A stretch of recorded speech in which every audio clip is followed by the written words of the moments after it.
Bonjour, j'espère que vous allez bien. Aujourd'hui, j'aimerais vous présenter un oracle que je viens de découvrir chez mon libraire et qui s'appelle Oracle des runes et légendes du Nord de Maëlie et Sarah Motet. Motet, je ne sais pas comment on prononce. C'est un oracle de 25 cartes, donc 25 runes en fait, qui est dans une boîte comme ceci, cartonnée toute simple. Il y a un livret et puis donc 25 cartes qui vont représenter donc 25 runes. Voici le dos. Elles sont grandes, elles sont très grandes. On va dire que une carte tarot fait ça à peu près. Elles sont légèrement plastifiées, plutôt mat, enfin un tout petit peu glossy, mais plutôt mat hein, dans l'ensemble. Elles sont pour moi assez épaisses. Elles sont souples, mais pas trop. Pour moi, encore une fois, hein, selon mes critères, je les trouve de bonne qualité. Donc voilà, elles sont pas si souples, hein, elles se tiennent bien. On va avoir des tranches neutres. Elles glissent très bien, voilà. Elles sont de bonne qualité, on les étale très facilement et elles sont très agréables.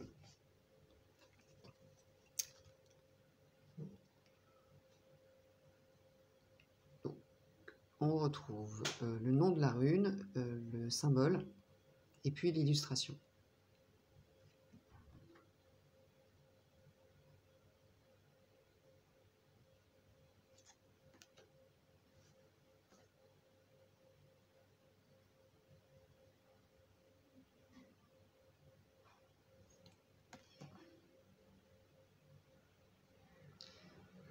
J'aime beaucoup les illustrations au niveau des couleurs qui ont été choisies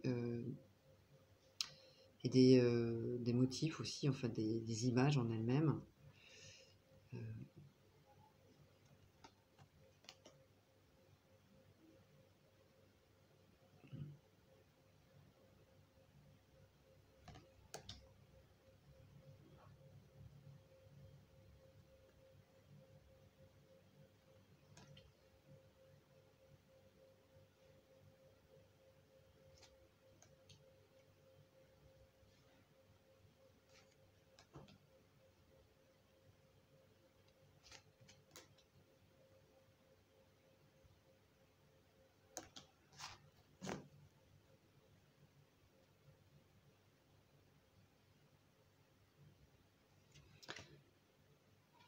Il permet une approche agréable, je dirais, de cette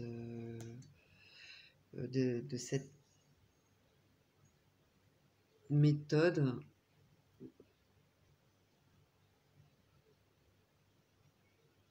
de divination propre donc au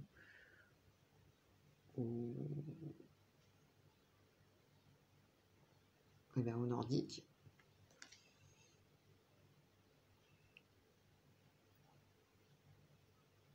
J'espère que vous voyez les nuances. Non, il est bleu.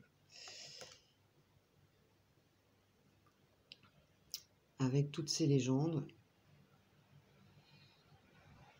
qui sont extrêmement... Alors que je connais peu, que j'ai hâte de développer au niveau des connaissances.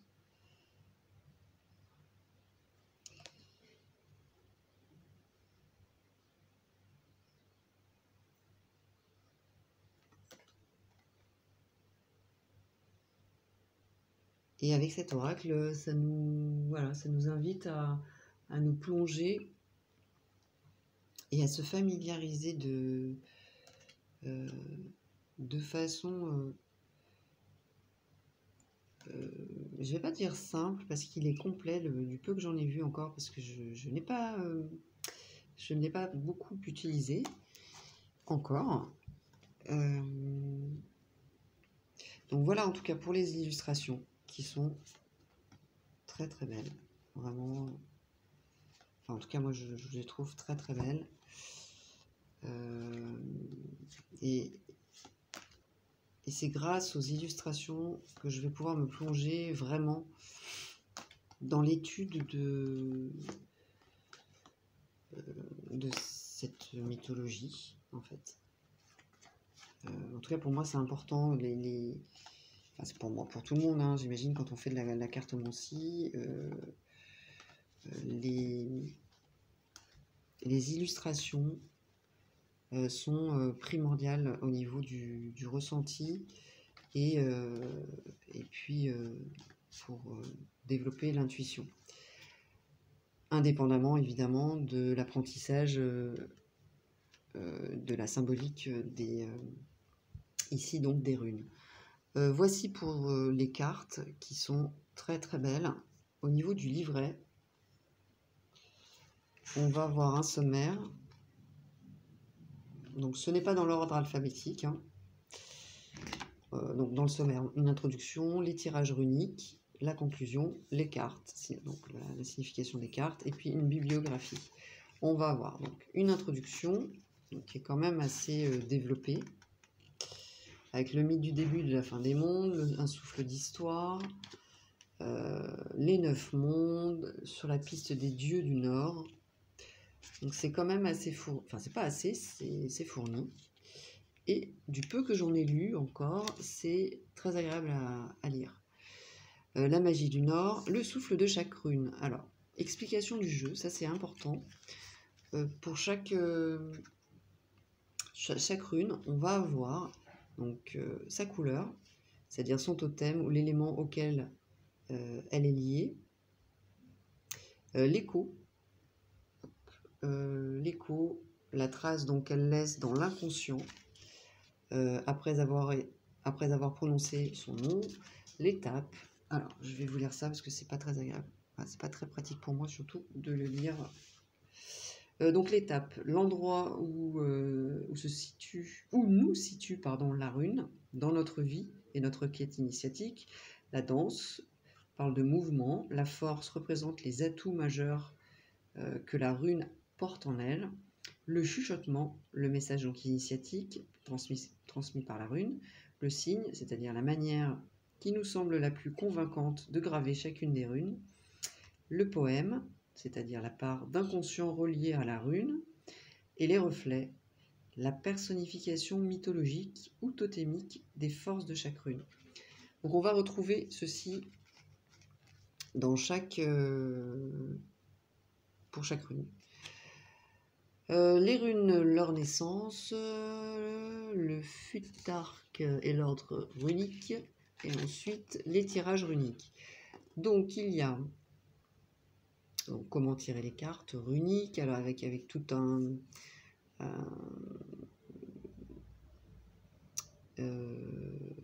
rituel, bon, si on le souhaite. Et puis on a des exemples de tirage avec tirage à 3 cartes et tirage en croix, avec une conclusion, et on va passer. Donc comme je vous l'expliquais tout à l'heure, on a le nom de la carte, ensuite ici Uruz, la terre, la lumière rasante de l'après-midi, avec le symbole, et on va retrouver donc l'écho, l'étape, la danse, la force, le chuchotement, la signification renversée de la carte, le signe, enfin de la rune, le poème et les reflets. Et c'est comme ceci pour toutes les cartes, qui représentent donc une rune. Sauf pour la première, j'ai vu qu'il y avait aussi une autre appellation, par exemple pour Féu. Ces noms sont multiples, donc a priori, c'est une rune qui a plusieurs appellations, on peut l'appeler différemment. Voilà, donc c'est complet, parce qu'il y a vraiment plusieurs aspects, et c'est très intéressant. Donc la bibliographie à la fin. Je vais tirer une carte pour voir, pour vous donner un exemple. sans vous lire tous les aspects, mais au moins la force, par exemple, de la carte, enfin de la rune. Hop. Voilà. Manaz. Très, très jolie illustration, encore une fois. Et puis on a Rédo.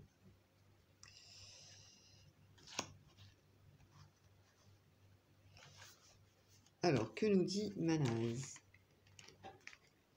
Hop, hop, hop. Je crois que c'est... Alors, quel est le message de la rune? Donc, voilà. L'air, la pierre de lune. Je vous lis. Donc, l'écho. Rune de lune et d'étoiles, Manaz veille sur le conscient et l'inconscient, sur cette part de l'homme bien à lui. L'instinct et les perceptions les plus fines habitent cette rune. L'étape. Le soi s'est imposé. Il règne désormais à part entière.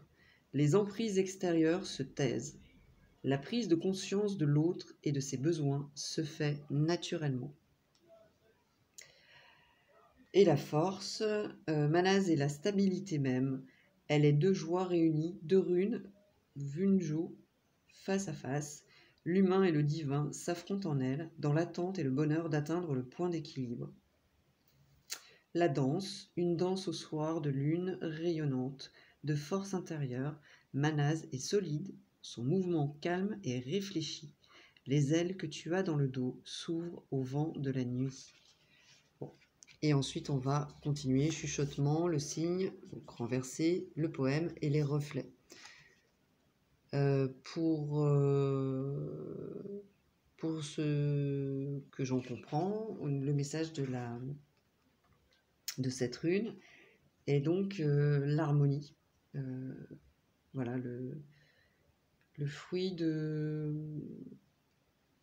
la réunification, de la sagesse également, et de l'alignement entre ce que nous souhaitons, nous voulons, et pour nous-mêmes et nos relations extérieures. Donc c'est un message de sagesse, de reconnexion à soi. Donc un très très beau message, et avec des significations, en tout cas quelque chose de très très complet au niveau du travail d'interprétation de chaque carte qui représente une rune. Pour résumer et pour conclure, j'aime beaucoup cet oracle. Je le connais peu puisque je viens de le découvrir, mais j'ai très très envie de développer mes connaissances grâce à cet oracle, donc de développer mes connaissances pour les runes, et grâce à cet oracle, donc grâce aux illustrations notamment, et puis aux explications qui sont claires, qui sont concises, qui sont très très intéressantes, très agréables à lire, avec beaucoup d'informations. C'est une belle création et une belle découverte pour moi. Donc j'espère que pour vous également. N'hésitez pas à me donner vos avis en commentaire sur cet oracle si vous le souhaitez. N'hésitez pas à vous abonner si vous le souhaitez également. Et si vous voulez me suivre sur Instagram, donc Coach Guidance Sandrine. Je vous remercie, je vous dis à très bientôt. Bye bye.